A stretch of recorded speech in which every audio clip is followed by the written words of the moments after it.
Somewhere along the way, a number got stuck in our heads: 30. Ancient humans, we're told, simply didn't live past 30. Gray hair, wrinkles, old age itself, supposedly a luxury no caveman ever got to experience. It's one of the most repeated facts about prehistoric life, and it's also, in a very specific and important way, deeply misleading. So here's the real question. At what age did most ancient humans actually die, once you strip away the statistical trick hiding inside that number? The misleading average.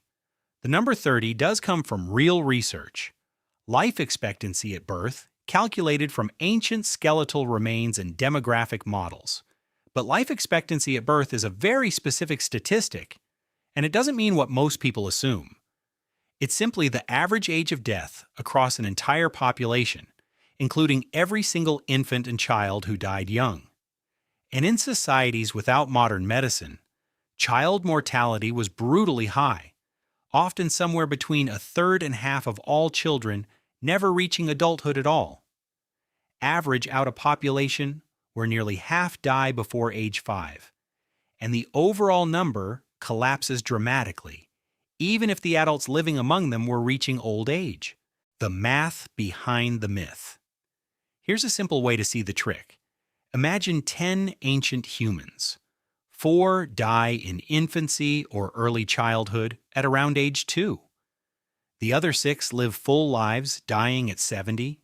Add up all 10 ages at death and divide by 10, and the average comes out to around 45, dragged down entirely by those 4 early deaths, even though the majority of that group lived into old age. Real prehistoric populations followed a similar, even more extreme pattern, a low average, hiding a very different reality for anyone who made it past the most dangerous years of early childhood. Survivorship. So the real question isn't what the average says.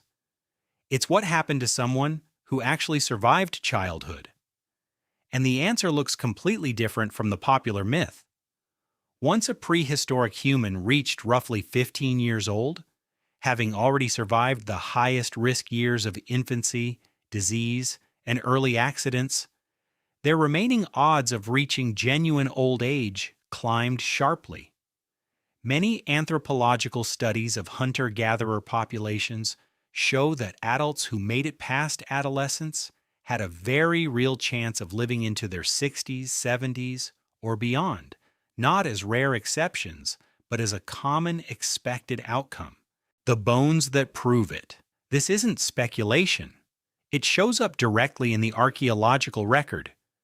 Detailed studies of ancient cemeteries, including a well-known analysis of skeletal remains from the Libben site in present-day Ohio, found that once individuals survived early childhood, a large proportion lived well into their 60s and 70s.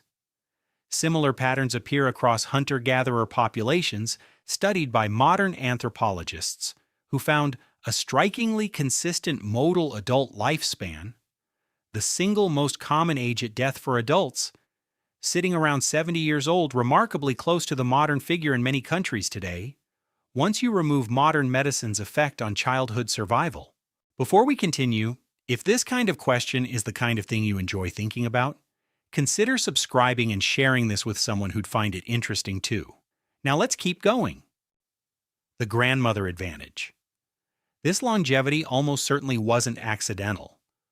Anthropologists studying this pattern point to what's sometimes called the grandmother hypothesis. Older adults, especially grandmothers past their own reproductive years, provided crucial help gathering food, sharing knowledge, and caring for grandchildren, directly improving the survival odds of their descendants. In evolutionary terms, living a long life after your own child-rearing years wasn't wasted time at all. It was actively valuable to the group, which may help explain why humans, almost uniquely among primates, evolved to live so far past their reproductive prime in the first place. What the number really meant.